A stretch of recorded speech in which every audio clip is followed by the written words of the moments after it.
साथियों, स्वागत है आप सभी का मेरे इस YouTube चैनल पर। आज का वीडियो हमारा इंग्लिश ट्रांसलेशन के लिए है। आज हम सभी लोग एक पैराग्राफ ट्रांसलेशन की प्रैक्टिस करने जा रहे हैं। ट्रांसलेशन के लिए जरूरी है ज्यादा से ज्यादा प्रैक्टिस और कुछ साधारण नियमों की जानकारी होना। आप जब तक ट्रांसलेशन से दूर भागेंगे, आपके लिए ट्रांसलेशन एक समस्या बनी रहेगी। लेकिन जिस दिन से आप इसकी प्रैक्टिस प्रारंभ कर देंगे, इसको समझना प्रारंभ कर देंगे, उस दिन से आपको ये जरूर एहसास होगा कि अब ट्रांसलेशन आपके लिए कोई समस्या नहीं रह गई है। इसलिए आज हम लोग बहुत ही बारीकी से एक एक सेंटेंस को समझ करके ट्रांसलेट करेंगे। तो चलिए बिना देर किए हुए आज के इस वीडियो को प्रारंभ करते हैं और आज के ट्रांसलेशंस को सीखते हैं। आज के पैराग्राफ का हमारा पहला वाक्य है, एक किसान मेले से एक सुंदर गाय खरीद कर लौट रहा था। ट्रांसलेशन बहुत ही आसान हो जाएंगे यदि हम बहुत ही सावधानी पूर्वक वाक्य को समझें। सबसे पहले हमें देखना चाहिए कि वाक्य में कार्य क्या हो रहा है। कार्य है लौट रहा था। कौन लौट रहा था? हम देखते हैं हमारे वाक्य में लिखा है एक किसान, तो हमारा सब्जेक्ट हो गया एक किसान और हमारी वर्ब हो गई लौट रहा था। और अगर हम किसी वाक्य में सब्जेक्ट और वर्ब को डिसाइड कर लेते हैं तो आप ये समझ लीजिए कि आपने वाक्य को लगभग ट्रांसलेट कर डाला, क्योंकि उसके बाद बाकी का कार्य बड़ा सरल होता है। कैसे? आइए देखते हैं। एक किसान क्योंकि सब्जेक्ट है, सबसे पहले वही लिखा जाएगा, तो हम लिखेंगे FARMER फार्मर। लौट रहा था, लौट रहा यानी लौटने की क्रिया लगातार हो रही थी, टेंस हुआ कॉन्टिन्यूअस, और क्योंकि था लिखा हुआ है मतलब पास्ट टेंस। पास्ट कॉन्टिन्यूअस सहायक क्रिया क्या होती है? वाज या वर। एक किसान है, हम लिखेंगे वाज। और लौटने को कहते हैं रिटर्न, उसकी ING फॉर्म लगाएंगे तो RETURNING, रिटर्निंग। अब हम वाक्य में जो कुछ बचा हुआ है उसको पीछे की ओर से देखते चलेंगे। लौट रहा था के ठीक पीछे क्या है? खरीद कर।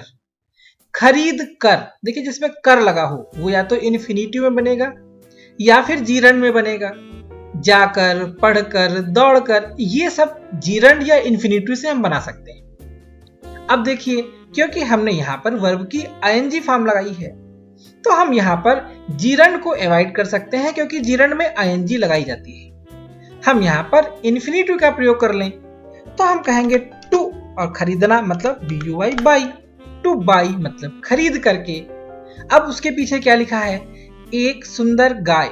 देखिए गाय के साथ में सुंदर शब्द जुड़ा हुआ है क्योंकि ये इसकी विशेषता है, और एक ये इसका आर्टिकल है क्योंकि गाय एक है, यानी हम एक सुंदर गाय को एक साथ इसके बाद में लिखेंगे तो हम कहेंगे BEAUTIFUL, beautiful, COW, cow. A farmer was returning two by a beautiful cow. अब एक सुंदर गाय के पीछे क्या लिखा है? मेले से। तो मेले से हम कह दें फ्रॉम, और मेला यानी द FAIR, फेयर। हमारा वाक्य ट्रांसलेट हो गया। हमने क्या लिखा? A farmer was returning two by a beautiful cow from the fair. अगला वाक्य है, उसे रास्ते में एक डकैत मिला जिसके हाथ में एक लाठी थी। जिसके, हम यहां पर देखते हैं कि हमारा वाक्य इस शब्द से दो भागों में बटा हुआ है, क्योंकि उसे मिला, मिला एक क्रिया है और यहां क्रिया से ही हमारा वाक्य समाप्त हो रहा है, और उसके साथ में जिसके लगाया गया, यानी ये एक प्रकार का कंजक्शन होता है। जो उसके साथ में कुछ और बातों को जोड़ देता है। तो हम लोग पहले केवल इतने वाक्य को देखेंगे कि उसे रास्ते में एक डकैत मिला। उसे मिला, उसे वो कौन है? किसान है। तो हम उसका एक प्रोनाउन बना लेते हैं जो कि होगा ही। हम लिखेंगे ही। मिला, मेट टू, यानी मिला, किससे मिला? मिला के पीछे लिखा हुआ एक डकैत, तो ही मेट टू ए डकैत। इसको हम डकैत भी लिख सकते हैं और रॉबर भी लिख सकते हैं। डकैत के लिए हम लोग लिखेंगे DACOIT, डेकोइट, यानी उसे रास्ते में एक डकैत मिला जिसके हाथ में एक लाठी थी। अब देखिए यहां पर जो कंजक्शन है वो सिर्फ ये दिखा रहा है कि उसके पास कुछ था। तो हम यहां पर जिसके के लिए हु कंजक्शन का प्रयोग करेंगे, और अगर किसी के पास कुछ होने की बात कही जाती है तो हम लोग हैज, हैव या हैड का प्रयोग करते हैं। अब क्योंकि यहां पे क्या है? थी, पास्ट टेंस। पास्ट टेंस के लिए हम लिखेंगे हैड। हु हैड एक लाठी। लाठी के लिए रॉड शब्द का इस्तेमाल कर सकते हैं, स्टिक शब्द का इस्तेमाल कर सकते हैं। यहां पर हम लिखेंगे हु हैड ए STIC के स्टिक। और कहा थी? हाथ में। सिंपल सी बात है, इन हिज हैंड्स। हमारा सेंटेंस कंप्लीट हुआ। ही मेट टू ए डकैत who had a stick in his hands. अब आगे देखते हैं। सुंदर गाय देखकर डकैत का मन लालच से भर गया। अब यहां पर देखिए, सुंदर गाय देखकर डकैत का मन लालच से भर गया, यानी डकैत सब्जेक्ट है हमारा यहां पर। लेकिन उसके पहले क्या है? फिर वही बात आई जिसमें कर लिखा हुआ है, देख कर। अब क्योंकि मैंने बताया कि देख कर, पढ़ कर, जाकर ऐसे शब्दों को या तो हम इन्फिनेटिव से बनाएं या फिर जीरंड से। अब क्योंकि ये हमारे सब्जेक्ट के पहले है तो इसको हम सब्जेक्ट के पहले ही लिखेंगे।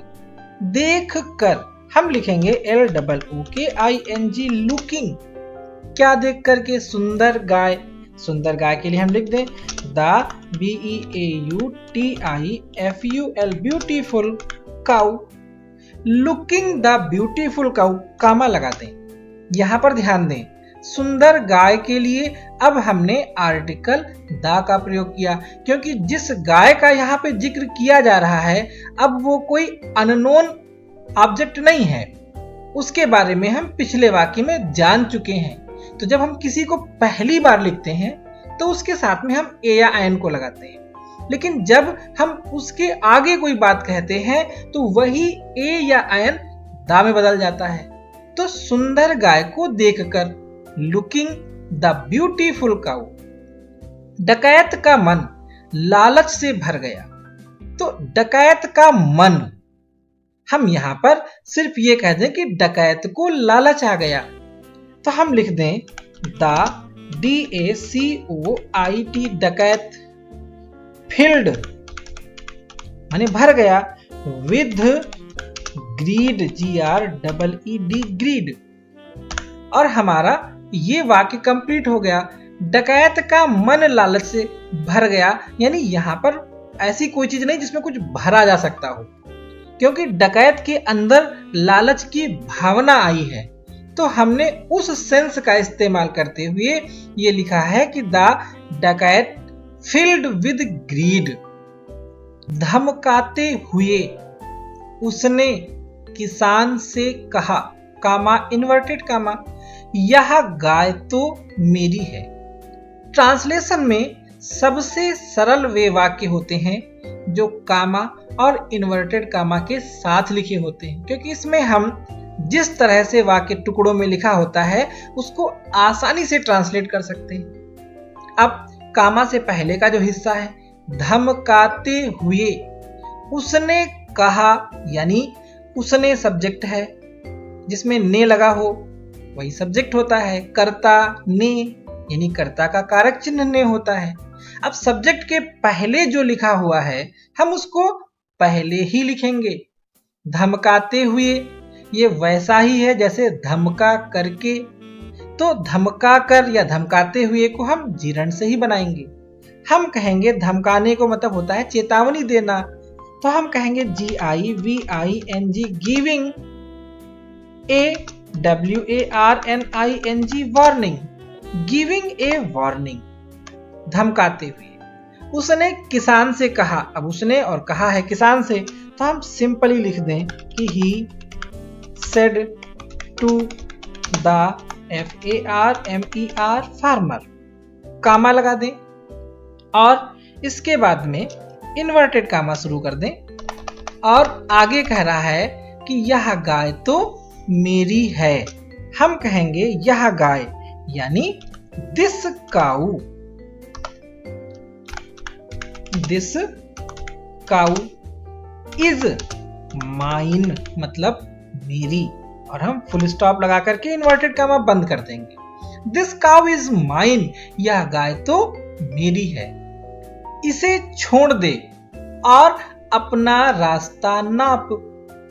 इसे छोड़ दे के बाद लिखा है और, अब क्योंकि इसे छोड़ दे में क्रिया पूरी हो चुकी है इसलिए इतना वाक्य स्वतंत्र हो गया और कंजक्शन हुआ अपना रास्ता नाप। अब रास्ता नापना, कोई फीता लेकर के किसी रास्ते को तो नहीं नापेगा। यहां पर इसका सेंस ये है कि तुम यहां से अपने रास्ते पे जाओ, तो हम इसको उसी सेंस से बनाएंगे। इसे छोड़ दे क्योंकि ये कार्य करना है किसान को और यहाँ पर किसान का जिक्र नहीं है इसलिए इसको हम इंपरेटिव बनाएंगे क्योंकि बिना सब्जेक्ट का ये सेंटेंस है। हम कहेंगे LEAVE लीव इट, लीव मतलब छोड़ दो, इट मतलब इसको, और एंड अपना रास्ता नाप, गो ऑन योर वे, और फुल स्टॉप लगा देंगे। इस तरह से डकैत की बात पूरी हुई कि इसे छोड़ दे और अपना रास्ता नाप, leave it and go on your way. किसान ने डर कर गाय डकैत को दे दी। किसान ने दे दी यानी सब्जेक्ट और वर्ब तो मेरा क्लियर हो रहा है, लेकिन यहां पर डर कर, ये जो कर वाली बातें होती हैं क्योंकि ये जीरण या इन्फिनिटिव से बनती हैं और इनकी खास बात ये होती है कि या तो जीरण या इन्फिनिटिव वर्ब के पहले होता है या उसके बाद में होता है। क्योंकि डरने का कार्य पहले हुआ है इसलिए हम इसे सबसे पहले लिखेंगे। डर कर हम कहेंगे BEING बीइंग AFRAID, भयभीत होकर यानी डर करके। अब किसान ने, तो हम कहेंगे द FARMER फार्मर, सब्जेक्ट हो गया, और दे दी गेव। अब क्या चीज थी, ऑब्जेक्ट क्या है देने का, गाय, तो हम लिखेंगे द काउ। किसको, डकैत को, तो हम कहेंगे टू द DACOIT डकैत, और फुल स्टॉप लगा देंगे। Being afraid the farmer gave the cow to the dacoit. फिर किसान ने डकैत से कहा, तुमने मेरी जिंदगी भर की कमाई छीन ली है। कामा इन्वर्टेड कामा वाला वाक्य है, हम कामा के पहले वाला हिस्सा पहले बनाएंगे। फिर के लिए हम लिखेंगे देन, तब या उसके बाद। किसान ने डकैत से कहा है, हम सिंपली लिखेंगे the farmer said to the DACOIT डकैत, कामा इन्वर्टेड कामा। तुमने छीन ली है, ये हमारे सब्जेक्ट और वर्ब हुए। तुमने मतलब तुम, हम कहेंगे यू। छीन ली है, इसका मतलब ये हुआ कि ये प्रेजेंट परफेक्ट टेंस में है, क्रिया 3 भागों में बटी हुई है और ये लग रहा है कि ये कार्य अभी अभी हुआ है, इसलिए कार्य क्योंकि पूरा हो चुका है तो परफेक्ट है, और क्योंकि इसमें लिखा है तो ये हुआ प्रेजेंट। अब छीनने की इंग्लिश होती है स्नैच। तो you have SNATCHED snatched, you have snatched, तुमने छीन ली है मेरी जिंदगी भर की कमाई। द सेविंग कह लें या द अर्निंग कह लें। The EARNING earning of my life, मेरी जीवन की कमाई। और यहां पे हम फुल स्टॉप लगाते हैं। You have snatched the earning of my life, तुमने मेरी जीवन की कमाई को मुझसे छीन लिया है। अब मैं इतना शक्तिहीन हो गया हूं कि चल भी नहीं सकता। अब यानी हम इसके लिए लिखेंगे नाउ। मैं हो गया हूं, आई यानी मैं हो गया हूं, प्रेजेंट परफेक्ट में ये भी है, have BECOME become. Now I have become, इतना शक्तिहीन, हम कहेंगे सो WEAK वीक यानी कमजोर यानी शक्तिहीन, कि चल भी नहीं सकता। दैट, कौन नहीं चल सकता है, सब्जेक्ट लिखना होगा क्योंकि दैट कंजक्शन है और कंजक्शन के बाद सब्जेक्ट फिर से लिखा जाता है। तो हम कहेंगे that I can not WALK walk. Now I have become so weak that I can not walk, अब मैं इतना कमजोर हो गया हूं कि मैं चल भी नहीं सकता। अगर मुझे सहारे के लिए डंडा दे दो तो मैं घर चला जाऊंगा। यहां पर किसान डकैत से कह रहा है और क्योंकि डकैत सामने है तो वो जिससे कह रहा है उसका सब्जेक्ट होगा यू। अब क्योंकि इसका समापन फ्यूचर टेंस से है इसलिए इसके साथ में सिर्फ और सिर्फ प्रेजेंट टेंस ही जुड़ेगा। तो हम इतने वाले हिस्से को प्रेजेंट टेंस में बनाएंगे। अगर हम कहेंगे इफ, मुझे दे दो, सामने वाला व्यक्ति है, हम उसके लिए कहेंगे यू। दे दो, गिव मी, क्या, डंडा, हम कहेंगे द STICK स्टिक। सहारे के लिए, टू SUPPORT सपोर्ट। अब कामा लगा दिया। तो मैं घर चला जाऊंगा, तो कि हमें कोई इंग्लिश नहीं लिखनी है क्योंकि कामा का अर्थ तो ही होगा।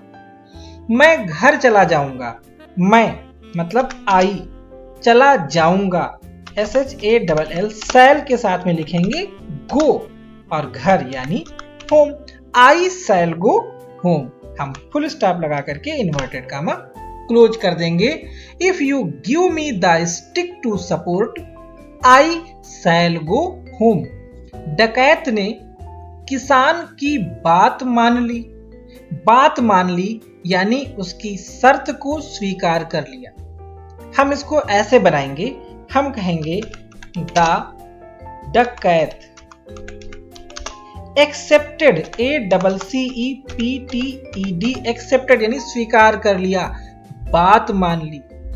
और किसान की तो हम कहेंगे द CONDITION कंडीशन यानी शर्त यानी बात। किसकी, of the FARMER farmer. The dacoit accepted the condition of the farmer. फिर डंडे की मदद से किसान ने गाय वापस ले ली। फिर इसके लिए हम लिखेंगे देन। डंडे की मदद से हम लिखेंगे कामा लगा करके with the help of the STICK stick यानी छड़ी की मदद से। फिर कामा लगा दें क्योंकि हमारा मेन सब्जेक्ट है किसान और किसान ने क्या किया है, वापस ले लिया है। तो हम किसान के लिए लिखेंगे द FARMER फार्मर और वापस ले ली यानी गॉट बैक। गेट बैक माने वापस लेना और गेट की सेकेंड फॉर्म गॉट और बैक माने वापस, यानी गॉट बैक वापस ले ली क्या, गाय हम लिख दें the COW cow. Then with the help of the stick the farmer got back the cow. फिर डंडे की मदद से किसान ने गाय वापस ले ली और हमारा पैराग्राफ कंप्लीट हो गया। साथियों, मैं अपना हर वीडियो यह सोच करके अपलोड करता हूं कि इसे पूरा देख करके आपको कुछ ना कुछ हेल्प जरूर मिलेगी। आपकी हर समस्या के समाधान के लिए मैं अपने इस YouTube चैनल के माध्यम से लगातार प्रयास करता रहूंगा। अगर आपको ये वीडियो अच्छा लगा हो तो इसको लाइक करना व दूसरों से शेयर करना न भूलिएगा। हमारे इस YouTube चैनल में हमारे साथ अंत तक बने रहने के लिए आप सभी का बहुत बहुत धन्यवाद।